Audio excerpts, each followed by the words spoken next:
원자의 구조에 대해서 한번 이제 볼 텐데, 사실 이거는 뭐 중학교에서 화학 파트 또는 통합과학에서 화학 파트에서 굉장히 많이 다루는 파트긴 하지만, 그래도 길지 않은 내용이니까 간단하게 한번 보고 넘어가겠습니다. 보통 우리가 그 원자가 무엇으로 이루어져 있냐라고 물으면 크게 두 가지 이야기하라고 하면 러더퍼드가 밝힌 핵과 그 주변에 있는 전자가 되겠죠. 그리고 핵은 다시 무엇으로 이루어져 있니라고 물으면 플러스 성질을 띠는 양성자하고 전기적인 성질이 없는 중성자로 이루어져 있습니다. 이렇게 얘기할 수 있고요. 그러면 양성자의 경우에 무슨 전기? 플러스 전기. 중성자의 경우에는 마이너스 전하를 띠고 있죠. 마이너스가 아니죠. 중성자는 말 그대로 중성이니까 전기적 성질이 없죠. 전자가 마이너스 전하를 띠고 있죠. 보통 이제 우리가 뭐 고1 때나 중학교 때 얘기하기를 양성자 한 개를 플러스 1, 전자 한 개를 마이너스 1이라고 표현하는데, 이제 그런 표현을 왜 나오게 되냐면 양성자 한 개가 가지는 전하량과 전자 한 개가 가지는 전하량이 똑같습니다. 여기 보면 여기 있죠. 양성자 하나가 1.60이 뭐 이렇게 나와 있는데 편하게 1.6 곱하기 10의 마이너스 19승 전하에 다니는 쿨롬을 씁니다. 근데 전자는 어떻습니까? 마이너스 1.6 곱하기 10의 마이너스 19승 쿨롬이죠. 그러니까 크기는 같고요. 부호만 반대입니다. 그래서 편의상 양성자 하나를 플러스 1이라고 보고요. 바로 전자 하나를 마이너스 1이라고 보는 겁니다. 그래서 우리 이렇게 배우죠. 보통 우리가 원자 번호가 뭐죠? 원자 번호는 사람의 주민등록번호처럼 원자들마다 고유한 번호를 붙여준 건데, 원자들의 궁극적인 성질을 결정하는 건 양성자의 개수이기 때문에 우리가 양성자의 개수를 가지고 원자 번호를 매겨주죠. 그런데 원자는 앞에 뭐가 생략된 겁니까? 원자는 항상 전기적으로 중성이어야 되죠. 원자가 중성이 아니면 이제 이온이 되는 거 아닙니까? 그죠? 그래서 양성자 수하고 뭐가 똑같다? 전자 수는 항상 똑같은 건 아니고요. 이게 성립하려면 무슨 상태일 때만, 바로 원자 상태일 때는 항상 똑같다, 이렇게 되는 겁니다. 표기를 할 때도요. 예를 한번 들어볼까요? 나트륨 같은 경우에 자, 원소 기호를 적었죠. 약속을 합니다. 좌측 하단에다가는 이 원자가 가지는 양성자의 개수, 쉽게 이야기해서 이 바로 뭐가 되는 겁니까? 원자의 번호가 되는 거죠. 그러니까 나트륨의 원자 번호는 몇 번이다? 11번이다. 또 이 원자가 얼마나 무거운지 가벼운지를 표시해 주는데, 그 표시를 좌측 상단 여기다가 이 원소가 얼마나 무거운지 가벼운지를 설명을 해줍니다. 그리고 이걸 바로 우리가 뭐라고 표현하냐면요, 얘를 우리가 질량수라고 표현하죠.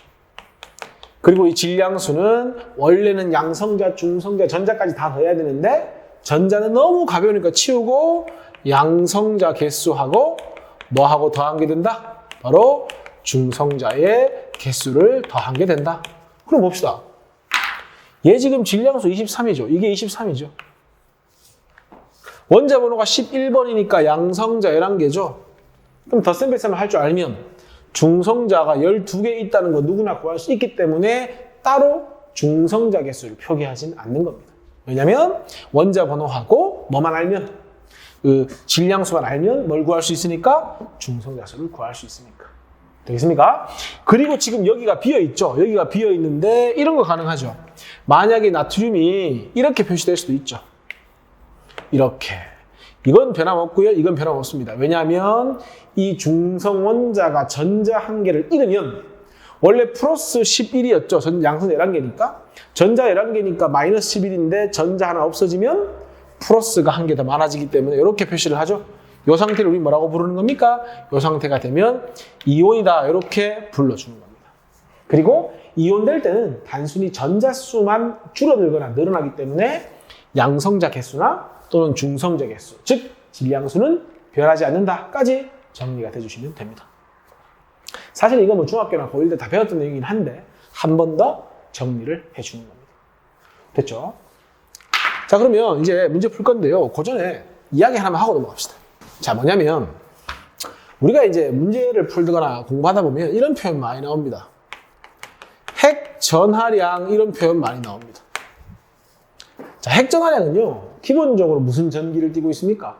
플러스 전기를 띠고 있죠. 왜냐하면 원자 핵은 플러스인 양성자와 전기적인 성질이 없는 중성자이기 때문에 플러스 성질을 가지는데, 그러면 그 플러스 성질이 얼마나 큰지 작은지는 누가 결정을 하느냐? 바로 양성자가 몇 개 있냐가 중요한 겁니다. 쉽게 양성자 한 개를 플러스 1이라고 하면 3개 있으면 플러스 3이죠. 5개 있으면 플러스 5죠. 양성자 한 개의 전하량이 실제로 이거죠. 그러면 핵이 가진 전하량은 원자 핵에서 양성자가 가지는 한 개의 전하량에다가 뭘 곱해주면 된다? 바로 양성자의 개수를 곱해주면 된다. 그러니까 만약에 수소의 경우에는 양성자 한 개의 원자번호 1번이죠? 그러면 이 양성자 한 개의 전하량이 이꼴 결국은 수소 원자의 핵 전하량이 되는 겁니다. 나트륨 원자 몇 번입니까? 11번이죠? 그러면 이 값에다가 11을 곱한 게 핵 전하량이 되는 거죠. 그럼 이런 것도 구할 수 있죠. 만약에 어떤 원소가 핵 전하량이 1.6 곱하기 마이너스 18승 쿨롬, 이게 바로 어떤 원소의 핵 전하라고 한번 예를 들어 봅시다. 핵 전하는 누가 결정한다고 했죠? 양성자수. 보니까 얘의 몇 배입니까? 10배죠. 그 말은 무슨 뜻이죠? 양성자 한 개의 전하량이 1.6 곱하기 C-19승인데 그거의 10배의 전하를 가진다는 얘기는 원자 핵 속에 양성자가 10개 들어있다는 얘기가 되는 거죠. 결국 뭘 얘기하고 싶은 겁니까? 핵 전하량이 혹시 주어지면 그것을 뭐로 나눠주면 1.6 곱하기 12-19승 쿨롬으로 나눠주면 뭘 구할 수 있다? 양성자 개수까지 구해낼 수 있다 까지 정리가 돼주시면 됩니다. 뭐 간단하게 생각하시면 됩니다. 양성자 한 개 전하량이 플러스 1인데 핵 전하량이 플러스 11이다. 그럼 양성자는 11개 있다. 뭐 그런 내용이 되는 거니까 문제 나오면 다시 한번 설명을 하도록 하겠습니다.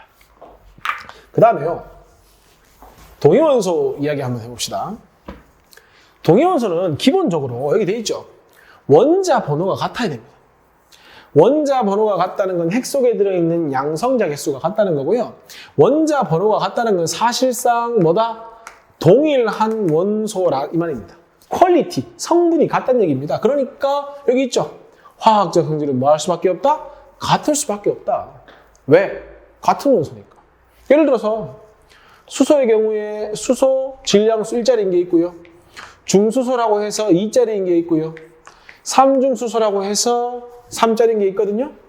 똑같이 원자번호 1번이니까 그냥 수소입니다. 뭐는 같다? 화학적 성질은 같다. 뭐가 같다? 양성자수가 같으니까. 근데 얘는 중성자가 없는 거고 얘는 중성자 한 개 있고 얘는 중성자 2개 있는 거 아닙니까? 왜? 1 더하기 2가 3이고 1 더하기 1이 2니까. 그럼 결국 뭐가 다른 거다? 질량수가 다른 이유는 바로 뭐가 달라서? 중성자 수가 달라서. 어떤 건 가볍고 재빠를 텐데 어떤 건 무겁고 느리겠지? 뭐가 차이 나는 겁니까? 물리적 성질은 분명히 다를 수 있다. 이렇게 판단하시면 됩니다. 그래서 사실은 우리가 이제 원자량 계산할 때 원자량이 1짜리만 있으면 계산이 쉬운데 1짜리도 있고 2짜리도 있고 3짜리도 있으니까 사실은 우리가 구하는 원자량은 뭘 구해줘야 된다? 평균 값을 구해주는 겁니다. 그 연습은 문제 풀면 선생님이 다시 한번 해주겠습니다. 그래서 지금은 동위원소는 뭐다? 원자 번호는 같은 원소다. 쉽게 얘기해서 주민등록 번호가 같은 겁니다. 그런데 질량수가 달라서 물리적인 성질이 다르다. 그 정도만 이해하시고 넘어가면 됩니다. 문제 풀어봅시다. 2번 한번 봅시다. 2번. 다음은 원자를 구성하는 입자와 입자에 대한 설명이다. 원자 구성하는 건 뭐 있습니까? 양성자, 중성자, 전자 뭐 등등 많죠? 1번. 원자 핵. 원자 핵은 플러스 성질을 띠고 있죠. 양성자 때문에. 보니까 양극선을 이루는 입자. 양극선은 골드슈타인이 실험한 거 아닙니까? 양극선을 이루는 입자는 누구 얘기하는 겁니까? 양성자를 이야기하는 거죠. 니은 원자의 질량의 대부분을 차지한다. 자, 생각해보세요. 원자 핵 속에 양성자와 중성자가 있고 주변에 전자가 있는데 양성자와 중성자에 비해 전자의 질량은 무시할 수 있다고 했으니까 결국은 원자 질량의 대부분은 누가 차지한다고 보면 되죠? 원자 핵이 차지한다고 보면 되죠. 그래서 전자를 잃거나 얻는 게 어디에는 원자량이나 분자량에는 선생님이 영향을 주지 않는다 이렇게 이야기했던 겁니다.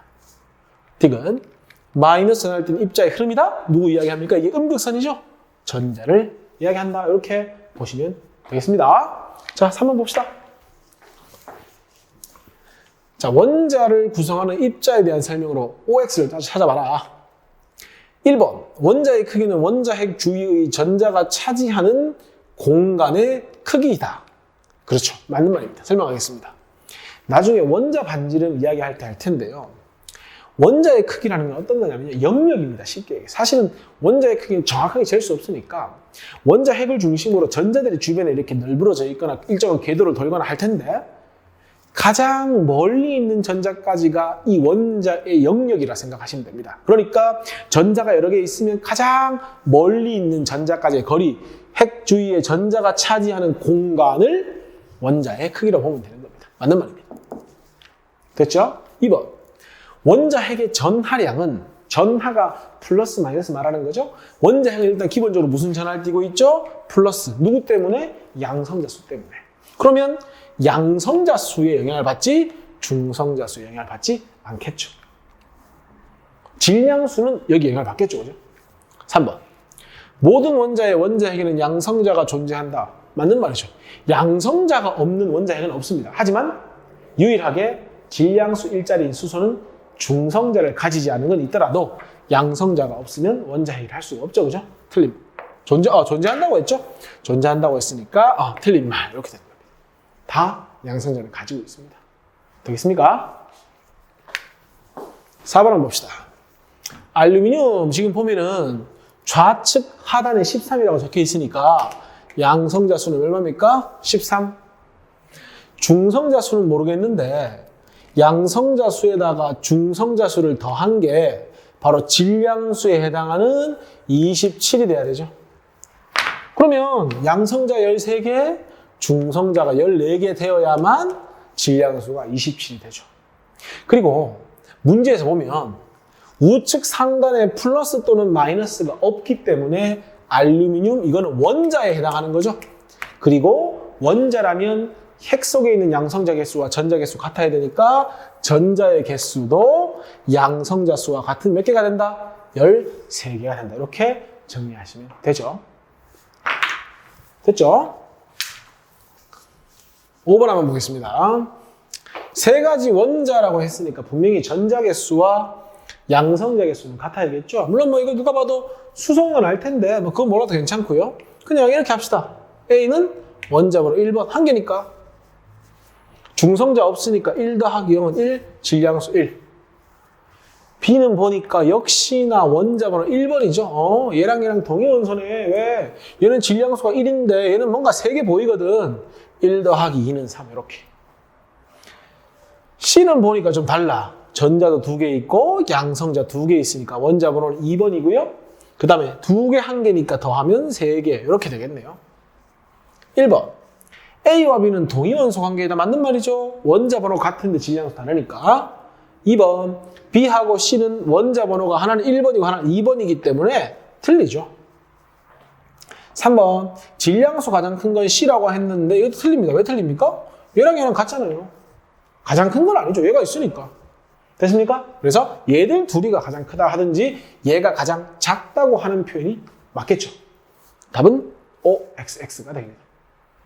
되겠습니까?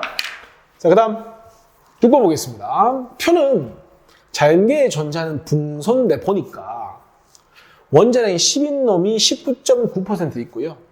11인 놈이 80.1%가 있습니다. 우리 시험 치면 점수 이렇게 여러 가지가 있으면 평균 내죠? 똑같습니다. B의 평균 원자량 구하라고 했는데요. 자, 봅시다. 원자량이 10자리가 있는데 그 10자리가 몇 퍼센트 있다고요? 19.9%가 있고요. 더하기. 그 다음에 원자량 11자리가 몇 프로 있습니까? 80.1%가 있겠죠. 만약에 10자리인 놈과 11자리인 놈이 50% 있었으면 분명히 평균은 10.5가 될 텐데 예측을 해보건데 11자리가 80% 있으니까 대략 평균 원자량은 10.5보다 큰 10.78쯤 되겠죠. 대충 그냥. 그리고 우리가 지금 곱한 게 19.9하고 80.1은 퍼센트니까 이걸 뭐로 나눠주면 100으로 나눠주면 이 문제의 답이 되는 겁니다. 아니면 10 곱하기 0.199 더하기 11 곱하기 0.802 해도 답은 똑같이 나오죠. 계산은 안 하겠습니다. 어쨌든 이런 식으로 뭘 구한다? 평균 원자량을 구할 수 있다 정도만 아시면 됩니다. 그래서 평균 원자량을 직접 구하는 문제보다는 추론하는 문제가 많이 나오죠. 대략 이렇게 되면 얘가 좀 더 많으니까 뭐 11에 가깝게 나오겠다. 그 정도를 이용해서 푸는 문제가 많이 출제가 됩니다. 그래서 그 문제풀이 이 정도만 하면 될 것 같고요. 어렵지 않은 내용이니까 정리를 잘 하시고 그 다음에 보호 원자 이론이 좀 공부할 게 많거든요. 정리를 좀 잘 이어갈 수 있으면 좋겠습니다. 여기까지 하겠습니다.